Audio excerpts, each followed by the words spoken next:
महानुभाव, योग शिक्षकों की बड़ी फैलतन। अणुशक्ति नगर में हर बरस जितने शिक्षक रिटायर होते हैं उससे ज़्यादा शिक्षक तैयार होते हैं। तो इस वर्ष भी 2 बरस के उपरांत पहली बार फिजिकल YTTC होगा।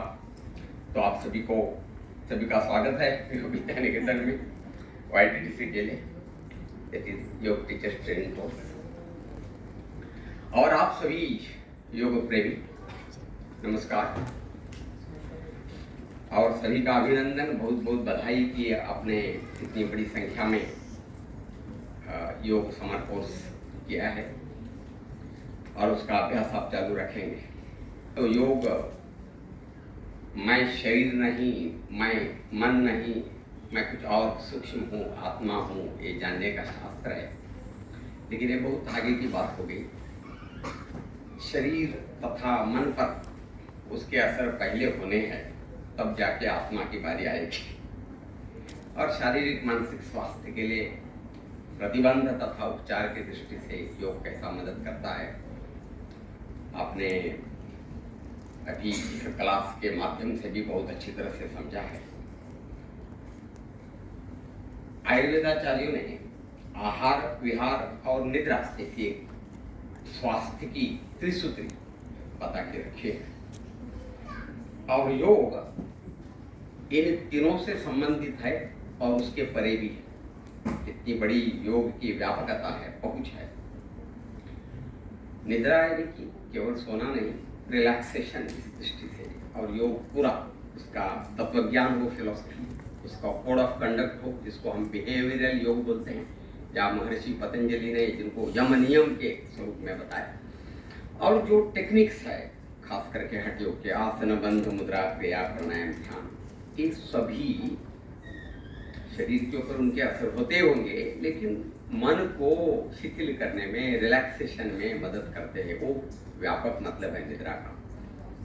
और विहार, हलचल, मूवमेंट के कारण किस प्रकार से रक्त चलन वलन यानी कि ब्लड सर्कुलेशन सुधरता है वगैरह वगैरह, जो भी बेनिफिट्स बहुत अच्छी तरह से आपने समझे हैं, उसको मैं दोहराऊंगा नहीं।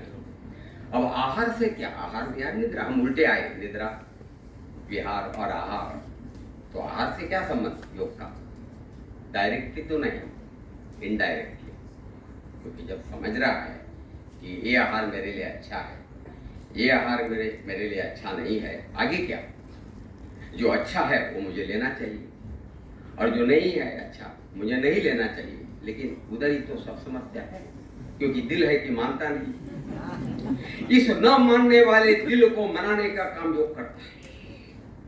तो आहार में योग की भूमिका इनडायरेक्ट यानी कि अप्रत्यक्ष है, क्योंकि योग अपने विवेक बुद्धि को जागृत करता है। अवेकन्स और कंसाइंस, इसको योग की परिभाषा में विज्ञानमय कोश बोला।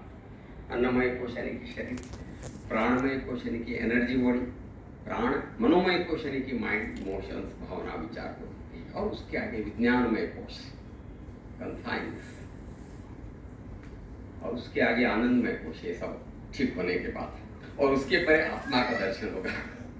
बहुत दूर की बात है। इसलिए हम मुंबई में बैठ के दिल्ली बहुत दूर है ऐसा बोलते हैं, लेकिन दिल्ली से अनेक गुना आत्मा दूर है, ये सबको।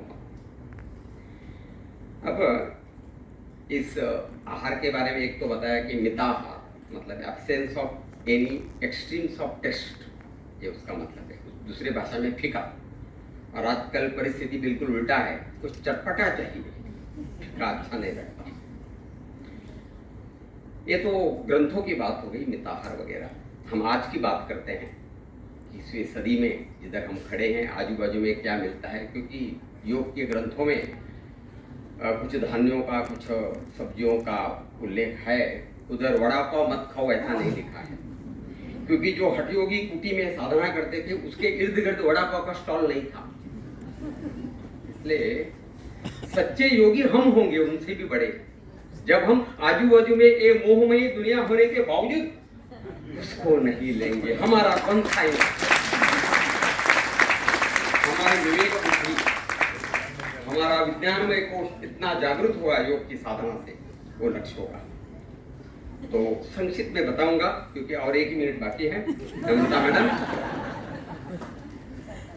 हमारा बॉडी का कंस्टिट्यूशन 80 अल्कली है, 80 अल्कली टू 20 एसिड।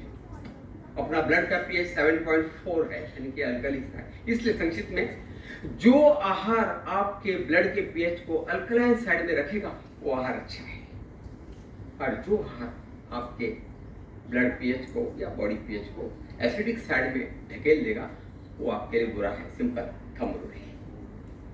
शक्कर बड़ी मात्रा में एसिडिक करा दे।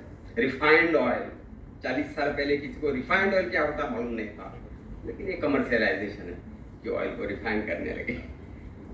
फिर vegetable oil, hydrogenated vegetable oil जिसको बोलते हैं, डालडा, मार्गारीन वगैरह। फिर टमाटर को गर्म किया तो भी एसिडिजेनिक हो जाता है। नॉन वेज ज़्यादा खाना एसिडिजेनिक है। इवन पल्सेस प्रोटीन के लिए अच्छे हैं, लेकिन वो भी एक मर्यादा के ज़्यादा खाना ज़्यादा एसिड डंपिंग है। एंटीबायोटिक्स, पेन किलर्स बोलना बहुत जरूरी है, हाईली एसिड डंपिंग है। इसलिए जाते जाते वही कहूँगा, बेचारा कोविड का वायरस मारने की ताकत नहीं रखता था। लाखों लोग जो मरे हैं जब कोविड हुआ तब गलत आहार खा के, चाय, कॉफी, बिस्किट, टोस्ट भी अच्छे हैं, ऐसे गलत फहमी से खा के मरे हैं। और एंटीपायरेटिक्स, लोगों का बुखार उतारा गया, जो भी मेडिकल साइंस का अप्रोच है, और एंटीबायोटिक्स डंप किए गए, उसके कारण मरे हैं।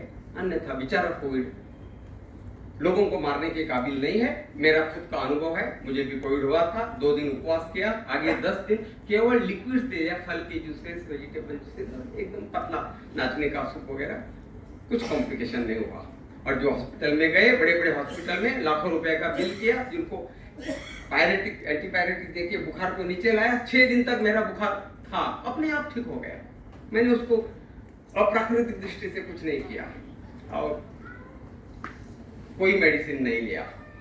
तो जो एसिडिक तरफ हो, आहार हो, दवा हो, जो या विचार हो, निगेटिव इमोशन, जो एसिडिक तरफ की तरफ लेके जाएगा आपको मारेगा, आपको बीमार करेगा, और जो अल्कलाइन की तरफ लेके जाएगा आपका भला करेगा, स्वास्थ्य वर्धन करेगा। बहुत बहुत धन्यवाद।